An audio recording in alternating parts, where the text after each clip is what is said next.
ಪ್ರಭು ಯೇಸುವಿನಲ್ಲಿ ಅನುಗ್ರಹಿತರಾದ ಪ್ರಿಯರೇ, ಇಂದು ಆಲಿಸುವ ವಾಕ್ಯದೊಂದಿಗೆ ಒಂದು ಅತ್ಯುತ್ತಮ ಅನುಗ್ರಹ ನಿಮ್ಮನ್ನು ಹುಡುಕಿ ಬರುತ್ತಿದೆ.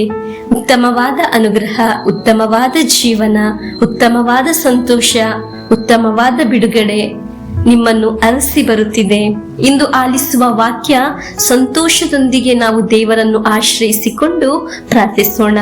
ಈ ವಾಕ್ಯವನ್ನು ಆಲಿಸುವ ಅನೇಕರು ಹೇಳುತ್ತಾರೆ, ಡೈಲಿ ಬ್ಲೆಸ್ಸಿಂಗ್ ಎಂಬ ವಚನ ಶುಶ್ರೂಷೆಯನ್ನು ಆಲಿಸುವಾಗ ನಮ್ಮ ಮನೆಯಲ್ಲಿ ಸಂತೋಷ ತುಂಬುತ್ತಿದೆ ಎಂದು. ವಾಕ್ಯವನ್ನು ಆಲಿಸದೆ ಒಂದು ದಿನವೂ ಇರಲು ಸಾಧ್ಯವಿಲ್ಲವೆಂದು ಪ್ರತಿ ದಿನ ನಾವು ವಾಕ್ಯವನ್ನು ಕಳಿಸಿಕೊಡುತ್ತಾ ಇದ್ದೇವೆ. ಯಾರಿಗಾದರೂ ಒಂದು ದಿನ ಕಳಿಸಿಕೊಟ್ಟಿಲ್ಲವೆಂದರೆ ಯಾಕಾಗಿ ಇಂದು ವಾಕ್ಯವನ್ನು ಕಳಿಸಿಕೊಳ್ಳುತ್ತಿಲ್ಲ ಎಂದು ಕೇಳುತ್ತಾರೆ ಎಂದು.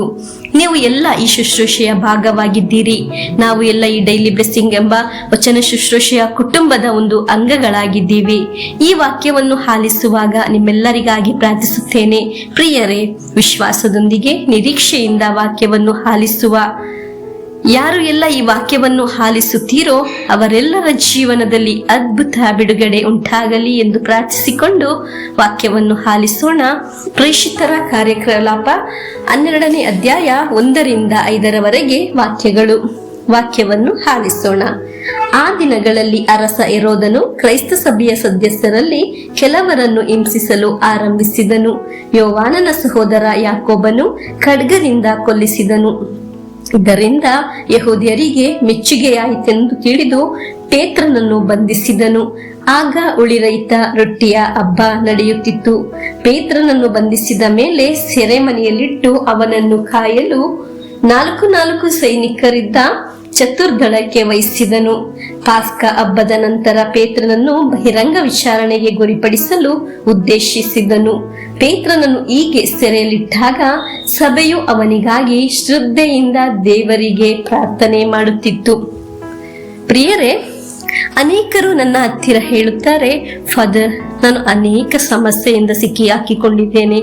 ಹೇಗೆ ಹೊರಗೆ ಬರುವುದು ಎಂದು ನನಗೆ ತಿಳಿಯುವುದು, ಹೇಗೆ ನನಗೊಂದು ಒಳ್ಳೆಯ ಜೀವನ ಉಂಟಾಗುತ್ತೆಂದು ನನಗೆ ಅರ್ಥವಾಗುತ್ತಿಲ್ಲ.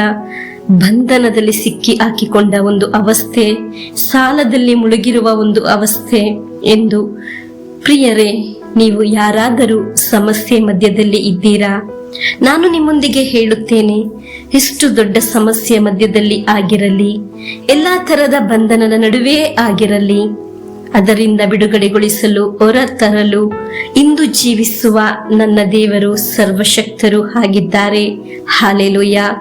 ಅದನ್ನು ಹೇಳುವುದಾಗಿದೆ ಇಂದು ಆಲಿಸಿದ ವಾಕ್ಯ. 5ನೇ ವಾಕ್ಯದಲ್ಲಿ ಸಭೆಯು ಅವನಿಗಾಗಿ ಶ್ರದ್ಧೆಯಿಂದ ದೇವರಿಗೆ ಪ್ರಾರ್ಥನೆ ಮಾಡುತ್ತಿತ್ತು. ಪ್ರಿಯರೇ, ಪ್ರಾರ್ಥಿಸುವವರಿಗೆ ಒಂದು ಸೋಲು ಅಲ್ಲ, ಒಂದು ಅದ್ಭುತ ಬಿಡುಗಡೆ ಇದೆ. ದೇವರು ಬಿಡುಗಡೆಯನ್ನು ಇಟ್ಟಿದ್ದಾರೆ.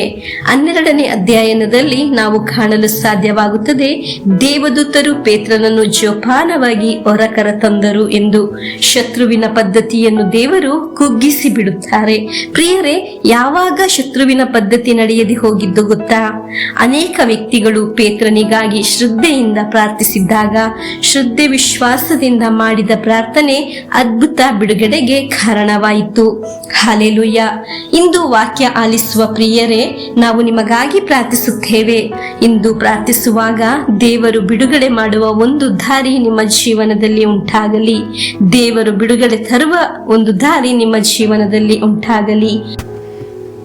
ನೀವು ಹೀಗೆ ಪ್ರಾರ್ಥಿಸಿ, ದೇವರೇ, ಸೆರೆಮನೆಯಿಂದ ಪೇತ್ರನನ್ನು ರಕ್ಷಿಸಿದ ಹಾಗೆ ನಾನು ಇಂದು ಅನುಭವಿಸುತ್ತಿರುವ ಎಲ್ಲ ಸಂಕಟದ ನಡುವೆಯಿಂದ ನನ್ನ ದೇವರು ನನ್ನನ್ನು ಹೊರತರುತ್ತಾರೆ ಎಂದು ವಿಶ್ವಾಸಿಸಿ ಪ್ರಾರ್ಥಿಸುತ್ತೇನೆ.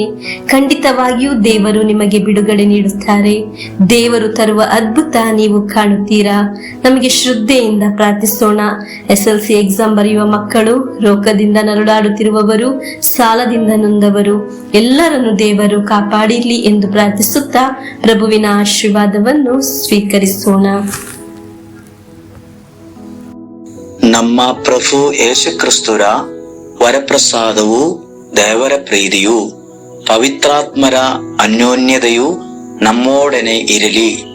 ರೋಗಗಳಿಂದ, ಅಪಘಾತದಿಂದ, ದುರ್ಮರಣದಿಂದ, ಅಗಾಲಿದ ಮರಣದಿಂದ, ಅಸೂಯೆಯಿಂದ, ಮೋಸೆ ವಂದನೆ ಇರಿಂದೆಲ್ಲ ದೇವರು ನಮ್ಮನ್ನು ಸಂರಕ್ಷಿಸಲಿ. ಹಾಲೆಲೂಯ, ಆಮೇನ್.